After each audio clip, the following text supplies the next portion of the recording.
Graça, misericórdia e paz são os desejos do nosso coração para todos aqueles que vão participar desta live. Que Deus abençoe a todos com a compreensão da sua palavra. Vamos ler o texto, que é Apocalipse 14.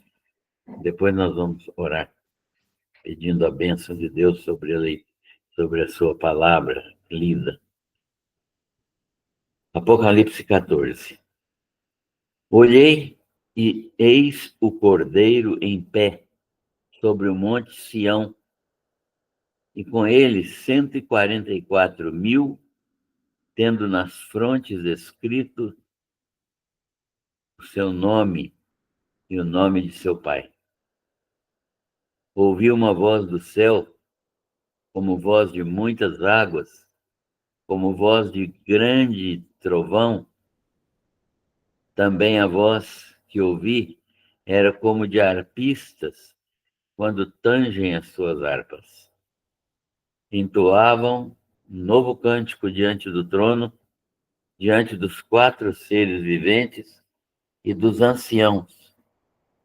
E ninguém pôde aprender o cântico, senão os 144.000 que foram comprados da terra. São estes os que não se macularam com mulheres, porque são castos, e são eles os seguidores do Cordeiro por onde quer que vá. São os que foram redimidos dentre os homens, primícias para Deus e para o Cordeiro. E não se achou mentira na sua boca, nem mácula. Eles não têm mácula. Vi outro anjo voando pelo meio do céu, tendo um evangelho eterno para pregar aos que assentam sobre a terra, e a cada nação e tribo e língua e povo, dizendo em grande voz: temei a Deus e dai-lhe glória, pois é chegada a hora do seu juízo, e adorai aquele que fez o céu e a terra e o mar e as fontes das águas. Seguiu-se outro anjo, o segundo, dizendo: caiu a grande Babilônia, que tem dado a beber a todas as nações do vinho da fúria da sua prostituição. Seguiu-se a estes outro anjo, o terceiro, dizendo em grande voz: se alguém adora a besta e a sua imagem, e recebe a sua marca na fronte ou sobre a mão, também este beberá do vinho da cólera de Deus, preparado sem mistura, do cálice da sua ira, será atormentado com fogo e enxofre diante dos santos anjos e na presença do Cordeiro. A fumaça do seu tormento sobe pelos séculos dos séculos e não tem descanso algum, nem de dia, nem de noite. Os adoradores da besta e da sua imagem, e quem quer que receba a marca do seu nome. Aqui está a perseverança dos santos, os que guardam os mandamentos de Deus e a fé em Jesus. Então ouvi uma voz do céu dizendo: escreve, bem-aventurados os mortos que desde agora morrem no Senhor. Sim, diz o Espírito, para que descansem das suas fadigas, pois as suas obras os acompanham. Olhei, e eis uma nuvem branca, e sentado sobre a nuvem, um semelhante a filho de homem, tendo na cabeça uma coroa de ouro, e na mão uma foice afiada. Outro anjo saiu do santuário gritando em grande voz para aquele que se achava sentado sobre a nuvem: toma tua foice e ceifa, pois chegou a hora de ceifar, visto que a seara da terra já secou. E aquele que estava sentado sobre a nuvem passou a sua foice sobre a terra, e a terra foi ceifada. Então saiu do santuário que se encontra no céu outro anjo, tendo ele mesmo também uma foice afiada. Saiu ainda do altar outro anjo, aquele que tem autoridade sobre o fogo, e falou em grande voz ao que tem a foice afiada, dizendo: Toma a tua foice afiada e ajunta os cachos da videira da terra, porquanto as suas uvas estão amadurecidas. Então o anjo passou a sua foice na terra e vindimou a videira da terra e lançou-a no grande lagar da cólera de Deus. E o lagar foi pisado fora da cidade, e correu sangue do lagar até os freios dos cavalos, numa extensão de 1.600 estádios. Senhor, nós queremos te agradecer pelo dia que nós recebemos do Senhor para vivê-lo de acordo com a tua vontade. Agradecemos pelo teu cuidado constante. Agradecemos por estarmos vivos e podermos estudar a tua palavra e meditar nela sobre as coisas do futuro. Agradecemos porque o Senhor deixou revelado todos os acontecimentos que ainda virão. Nós te agradecemos por isso. Pedimos que o Senhor nos dê sabedoria e discernimento para compreendermos bem a tua palavra. Oramos agradecidos por tudo, em nome do Senhor Jesus. Amém. Muito bem. Semana passada nós estudamos o capítulo 13 que falou exatamente das bestas, né? Das duas bestas.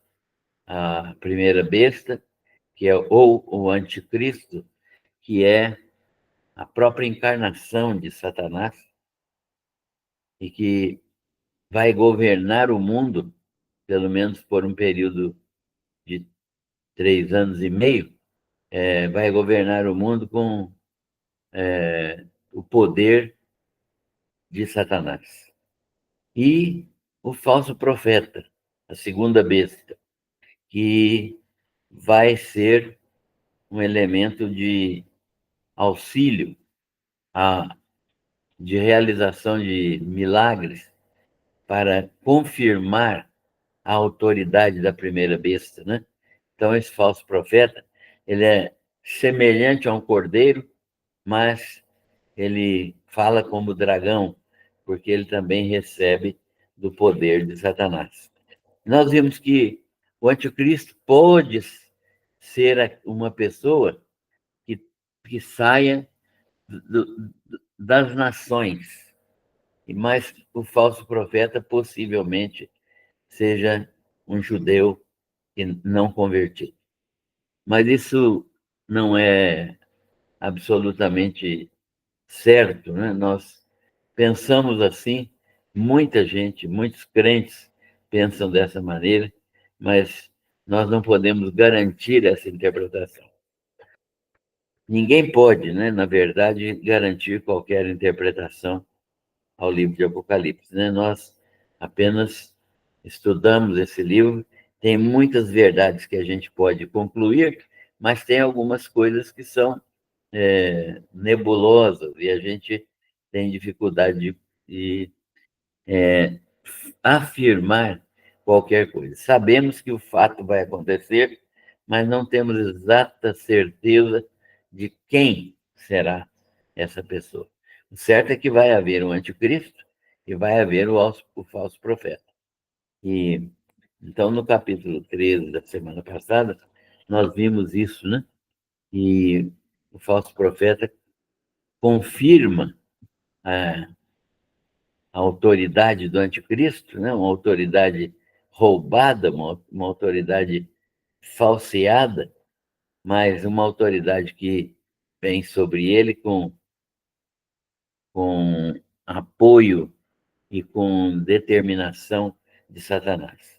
e o falso profeta que exerce toda a autoridade da primeira besta, ou seja, do anticristo, na sua presença, e faz até que a terra e seus habitantes venham a adorar o anticristo, né, ou a primeira besta, cuja ferida mortal foi curada, né? Eles teve uma ferida mortal, uma das suas cabeças foi cortada, mas ele foi recuperado milagrosamente por uma ação do falso profeta, né? E o falso profeta, inclusive,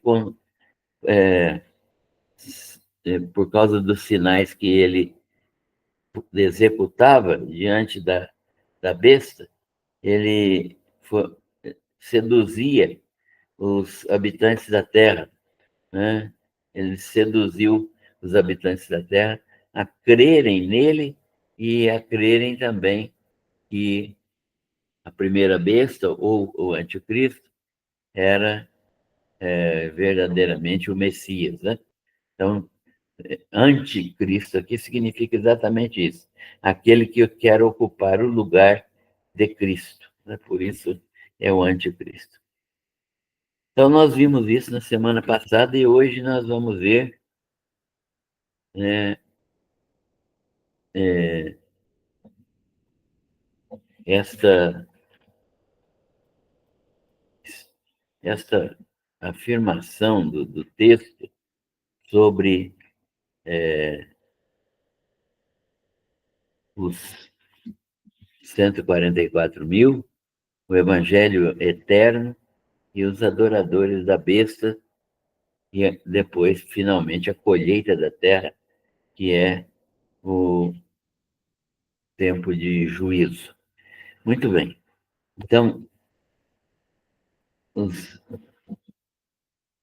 nós vimos desde o capítulo 12, nós estamos vendo, né, que nós estamos na segunda parte da tribulação. A primeira parte, os primeiros 3 anos e meio, foram estudados, nós vimos que são momentos de angústia e de dor para aqueles que vierem a crer no Senhor Jesus nesse período.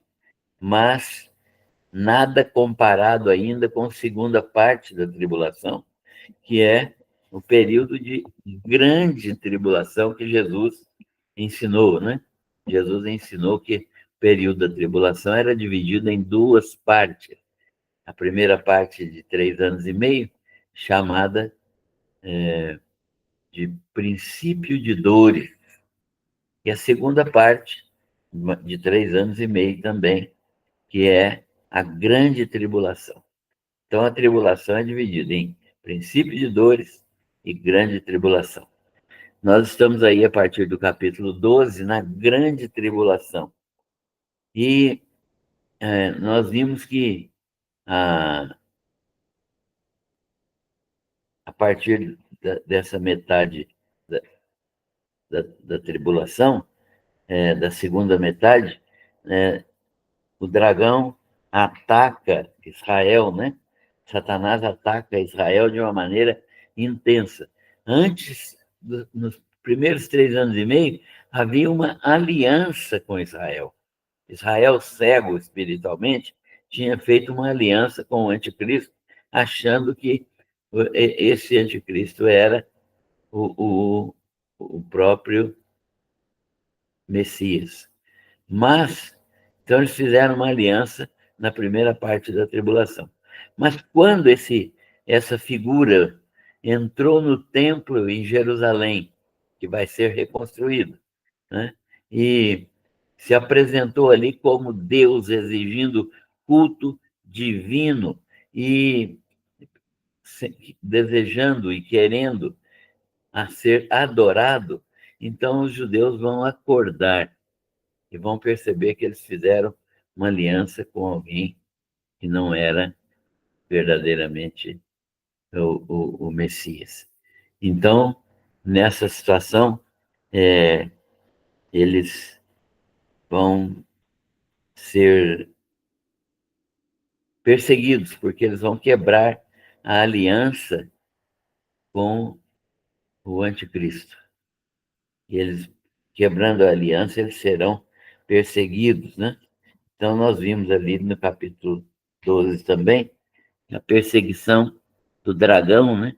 O próprio dragão, que é o próprio Satanás, querendo devorar, matar, né?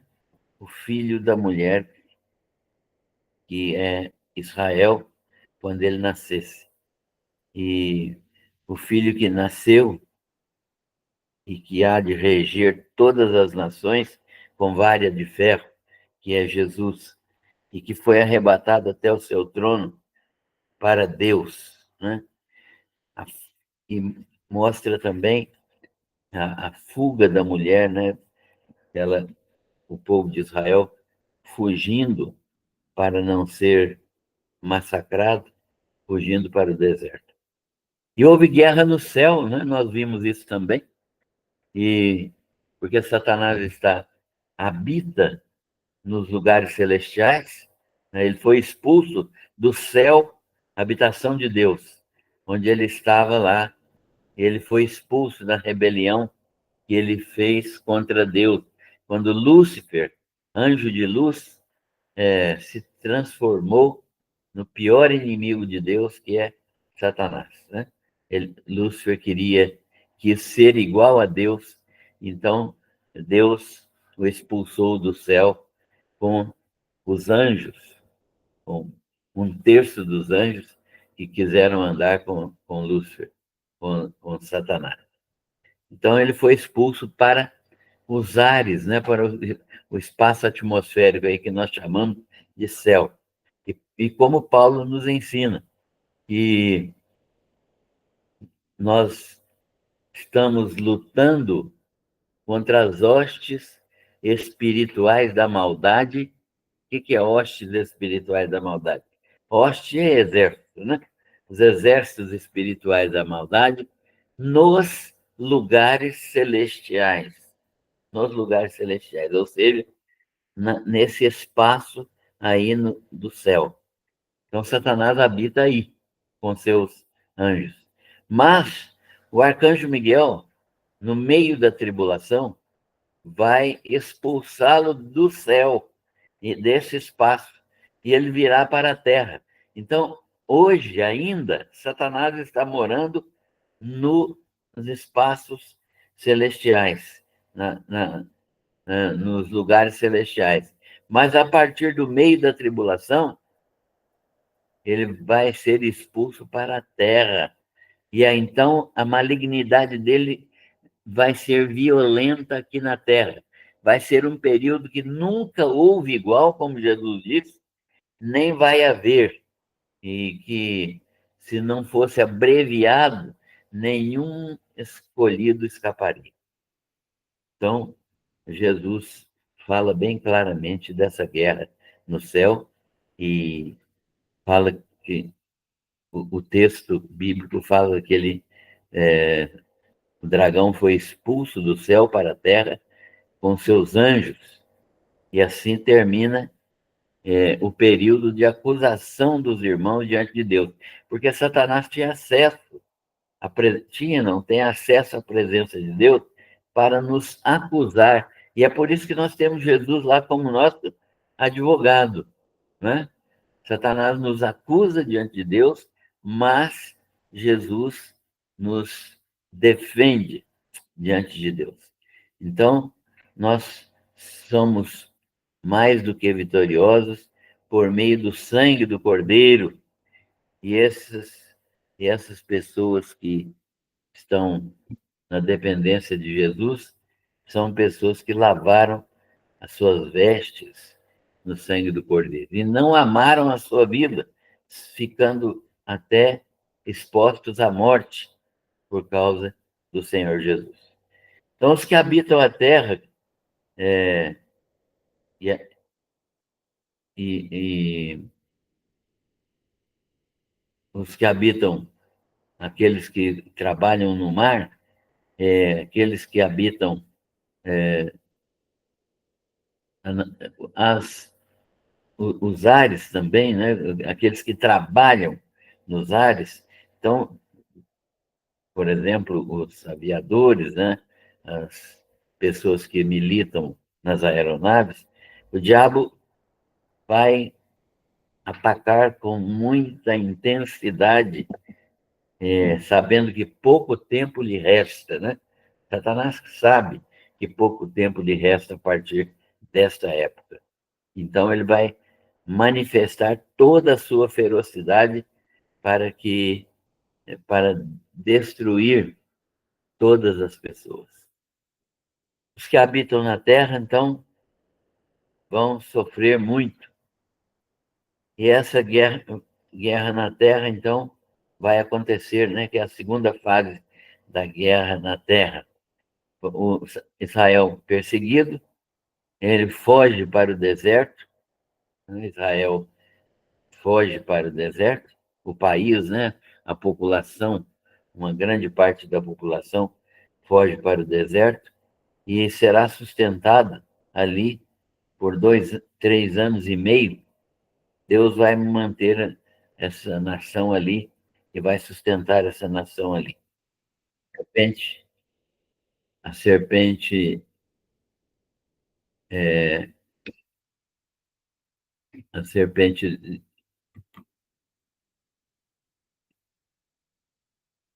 a serpente vai lançar um rio para inundar a região, se fosse uma inundação diluviana, né? E vai acontecer o quê? Que Deus vai atuar de modo especial e a terra vai absorver toda a água sem causar dano à nação de Israel. Então, o dragão se ira por causa dessas ações de Deus e ele foi pelejar contra os restantes da sua descendência, aqueles que não estavam no deserto, né? Os demais judeus que compõem o remanescente fiel e que não são dos 144 mil, né? São os outros remanescentes fiéis do, do povo judeu. Nós vimos, então, no capítulo 13, que a besta que emerge do mar tem uma de suas cabeças ferida e ela foi curada maravilhosamente pela mão do falso profeta. E aí todos passam a adorar a besta e o dragão, não é? A besta é o representante do dragão, é o anticristo, né? E, e ela tem uma boca que profere arrogâncias e blasfêmias, né? Tem autoridade para agir 42 meses. Então, estará agindo com intensa ferocidade nesses 42 meses, que são 3 anos e meio, ou 1.260 dias. E tem autoridade para pelejar e vencer os santos, ou seja, os crentes, né? Nós sabemos que aqueles que se converterem na segunda parte da tribulação morrerão, né? Vão, vão perder a própria vida, a vida física, na segunda parte da tribulação. Então, não vai ser fácil, vai ser muito difícil e complicado ser crente nessa fase, né? Então, muitos que se converterem nessa fase vão passar por períodos muito difíceis e vão morrer pela própria palavra de Deus. Então, pelo amor à palavra de Deus. Vai haver uma grande quantidade de mortos nessa época. A autoridade, o Satanás vai manifestar sua autoridade para destruir, pelejar, vencer os santos e cada tribo, povo, língua e nação. Seus adoradores serão todos os que não têm seus nomes escritos no livro da vida. Então, todos aqueles que não têm o nome escrito no livro da vida do Cordeiro, eles estarão adorando Satanás, né? O falso profeta é uma outra besta, né? Nós já vimos isso, que vem, uma outra besta que vem do mar. Tem 2 chifres, parecendo com um cordeiro, mas falando como dragão. E ele vai simular, né? Ser uma pessoa do bem, mas ele vai fazer o habitante, com que os habitantes da Terra adorem ao anticristo, né? Ou a primeira besta. E ele opera sinais como uma coisa natural, ele opera sinais, faz fogo descer do céu e seduz os habitantes da Terra por causa dos sinais que ele pratica. Inclusive, ele vai fazer a imagem, a estátua do anticristo, que foi feita para adoração, é a estátua falar, né? Então, ele será aquele que comunica fôlego à imagem da besta, para que esta fale e faça morrer todos aqueles que não adorarem a imagem da besta. E eles vai marcar todas as pessoas com a marca da besta, que é dada a todos os homens. Ninguém vai poder comprar ou vender sem a marca da besta. E isso vai causar muito sofrimento àqueles que se converterem ao Evangelho, porque eles não poderão executar qualquer transação comercial sem a marca da besta. E eles não vão aceitar a marca da besta, porque são crentes em Jesus Cristo. Neste capítulo 14 que nós já lemos, nós vamos encontrar algumas proclamações interessantes. Os 144.000 estão aqueles 144.000 que pregaram o Evangelho durante o período da primeira parte da tribulação, os 144.000, 12.000 judeus de cada tribo que vão pregar o Evangelho, que é o Evangelho do Reino, né? Nós temos 3 tipos de Evangelho. Nós temos o Evangelho do Reino. Jesus começou anunciando o Evangelho do Reino, né? As pessoas não fazem essa diferença, mas essa diferença existe. Quando Jesus começou a pregar o Evangelho, a proclamação dele era a seguinte: arrependei-vos, porque é chegado a vós o reino de Deus. Ou era o Evangelho do Reino. O que Jesus estava anunciando? Estava anunciando que ia chegar o reino milenar, porque ele era o rei, e é ainda o rei, né? Mas ele era o rei que estava chegando para reinar sobre Israel. Mas os israelitas não o rejeitaram. Então foi estendido esse Evangelho do Reino para todas as nações, para os gentios, como o Evangelho da graça, que é o Evangelho que nós estamos vivendo hoje. Mas ainda tem um outro Evangelho, que é o Evangelho eterno, que nós vamos ver daqui a pouquinho. O que é esse Evangelho eterno? E os 144.000, então, estavam pregando esse Evangelho na primeira parte da tribulação, o Evangelho do Reino, e é aí que se cumpre aquilo que Jesus falou, que todas as nações da terra ouvirão esse Evangelho. O Evangelho será pregado a todo mundo, né? É o Evangelho do Reino que os judeus vão pregar, né? Os 144.000 vão pregar o Evangelho do Reino a todo mundo. Todas as nações e reinos do mundo ouvirão o Evangelho. E aí virá o fim. Jesus ensinou isso em Mateus. Muito bem.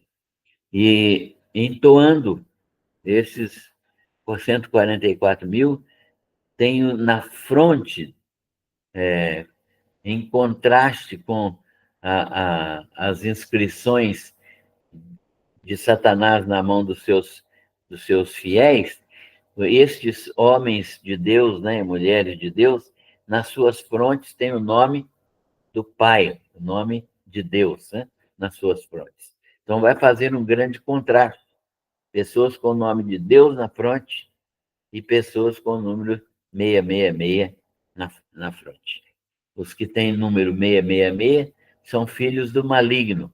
Os que têm o nome de Deus na fronte são filhos de Deus. Isso vai acontecer na tribulação. Isso não vai acontecer antes, né? Então tem gente que acha que nós estamos na tribulação, mas não estamos ainda. Não estamos ainda. A igreja não entra em tribulação. Então, enquanto houver igreja do Senhor Jesus aqui, isso significa que não foi iniciada ainda a tribulação. Quando nós formos arrebatados daqui para Jesus, né? Invisivelmente. Então, quando isso acontecer, é que se inicia, sem a igreja no mundo, o período da tribulação. Os primeiros 3 anos e meio, chamado princípio de dores, e os segundos 3 anos e meio, chamados grande tribulação. Os 144 mil estão no céu, então, com o nome do Pai nas suas frontes, entoando o cântico novo. Que cântico novo? Um cântico que só os salvos que estão no céu é que vão cantar e louvar a Deus com esse cântico. Eles estão diante do trono. Estão redimidos, são os redimidos dentre os homens. E eles são as primícias para Deus e para o Cordeiro. Então, eles funcionam como se fosse uma oferta, só que é uma oferta viva para Deus e para o Cordeiro. Então, eles vão glorificar a Deus e o Cordeiro continuamente. Depois, a outra proclamação aqui no capítulo 14, que nós acabamos de ler, que é o Evangelho Eterno. O Evangelho Eterno é pregado por um anjo, diferente do Evangelho da Graça e do Evangelho do Reino, que são pregados por seres humanos. O Evangelho Eterno é pregado por um anjo. E qual é o conteúdo do Evangelho Eterno? Ele é para todos na terra, para cada nação, tribo, língua e povo. Mas o teor dele é o temor a Deus, né? Então, o anjo vai proclamar: temei a Deus, dai-lhe glória, porque chegou a hora do seu juízo. Então, o conteúdo do Evangelho eterno é um conteúdo judicial. É um conteúdo judicial. Agora, o Evangelho está anunciando o juízo de Deus. O juízo de Deus. E para quem que é o juízo de Deus? Não é para salvar ninguém. É para condenar e sentenciar aqueles que não serviram a Deus. Não há mais nenhuma oportunidade de salvação. Agora vem o juízo de Deus sobre todos os povos e línguas e nações que não receberam nem o evangelho do reino e nem o evangelho da graça. Então chegou a hora do juízo de Deus, e é ordenado aos homens que adorem ao Criador, né? Porque o juízo de Deus é chegado. E os adoradores da besta vão receber a condenação dos adoradores da besta, serão realmente condenados, né? Eles serão condenados. Eles beberão, como diz o texto aqui, eles beberão do vinho da cólera de Deus, preparado sem mistura, do cálice da sua ira, e serão atormentados com fogo e enxofre diante santos anjos e na presença do Cordeiro. Então, é uma situação terrível de juízo de Deus sobre aqueles que não aceitaram o Evangelho, né? Então, o Evangelho eterno é um evangelho de juízo. O evangelho tem um teor de juízo. Foi pregado muito misericordiosamente o evangelho do reino e o evangelho da graça. Os dois são evangelhos de Jesus Cristo para chamar os judeus ao arrependimento e chamar os gentios ao arrependimento. Muitos milhões de pessoas foram salvos por meio desses evangelhos. Mas agora, nós temos no mundo apenas aqueles que estão se rebelando contra Deus e servindo ao anticristo, servindo a Satanás. Sobre eles, então, o evangelho eterno que demonstra que eles receberão punição, juízo de Deus sobre suas ações, sobre suas escolhas, sobre suas práticas. Então, vai haver uma colheita na terra. Qual é essa colheita? Um sentado sobre uma nuvem branca, semelhante a filho de homem. Quem é chamado de filho de homem na Bíblia é Jesus, né? Ele mesmo se denominava filho do homem. Jesus mesmo falava isso a respeito de si, que ele tinha uma coroa de ouro na cabeça e na mão uma foice afiada. Uma foice afiada. Para quê? Para fazer a colheita.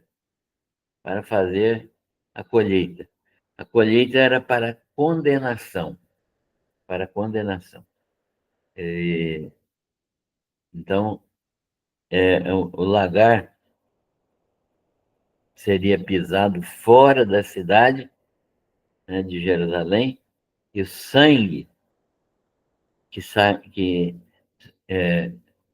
fosse vertido desse juízo sobre as pessoas, né, o sangue chegaria até os freios dos cavalos por 1.600 estádios, né? É uma área extremamente grande e o sangue das pessoas que vão sofrer ali e vão morrer ali, chegaria até os freios dos cavalos, ou seja, uma altura aí de aproximadamente 1 metro, né, de presença de sangue, e 1.600 estádios, dá 32 quilômetros mais ou menos, né? 32 quilômetros de extensão. Então, é uma situação grave, uma situação extremamente perigosa, e que vai perdurar por muitos meses essa situação, e aqueles que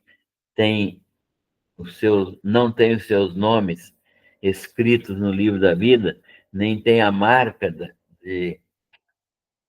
de Deus nas suas frontes, todos eles serão tirados ali, né? A colheita será tirada, né? Então, os ímpios serão tirados, as pessoas ficarão, os salvos ficarão na terra para entrar no reino milenar com o Senhor Jesus. Isso é o que o texto nos ensina, né? E mostrando que Deus é extremamente justo, porque ele misericordiosamente, graciosamente, ele deu muitas oportunidades às pessoas e as pessoas sempre rejeitaram. Aqueles que creram foram salvos e foram conduzidos ao céu, né? Mas aqueles que não creram serão julgados e condenados, né? E esta condenação é que está registrada aí no capítulo 14, do versículo 9 em diante, do versículo 9 até o 20, mais ou menos. Então, nós aprendemos hoje que Deus vai finalmente manifestar sua justiça, derramar a sua ira. A ira de Deus é uma parte essencial do seu do seu caráter. Ele não pode deixar de manifestar a sua ira, porque senão ele mesmo não estará zelando pela sua santidade. Porque o pecado ofende a santidade de Deus, e aquele que peca está ofendendo a Deus e é digno de morte. É digno de morte, porque ofende a santidade de Deus. Então, ele precisa ser punido. Aqueles que creem em Jesus Cristo não são punidos, porque Jesus Cristo é punido no lugar daqueles que creem nele. Mas aqueles que não creem em Jesus Cristo, eles estão devedores a Deus e eles vão pagar com a sua própria vida, né? Isso é uma questão de justiça, que é a manifestação judicial da ira de Deus, né? Uma ira que não é raiva, mas é uma recompensa negativa pelo fato de andarem em desobediência. Portanto, quando nós cremos em Jesus Cristo, nós estamos sendo agraciados com o perdão, agraciados com a transformação, agraciados com uma nova vida. E aqueles que não creem em Jesus Cristo, eles estão recebendo a justa condenação por rejeitarem a misericórdia de Deus. Era isso que nós tínhamos para comentar hoje no estudo do capítulo 14. E se houver alguma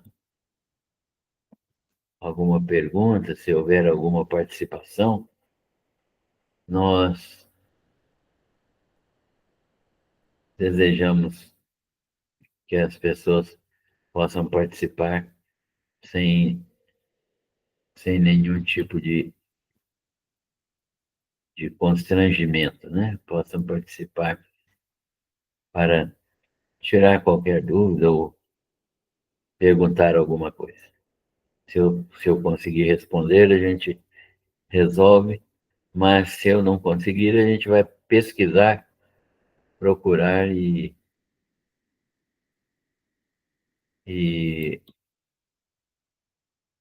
falar com alguém que conheça melhor para trazer a resposta para todos. Deus abençoe a todos.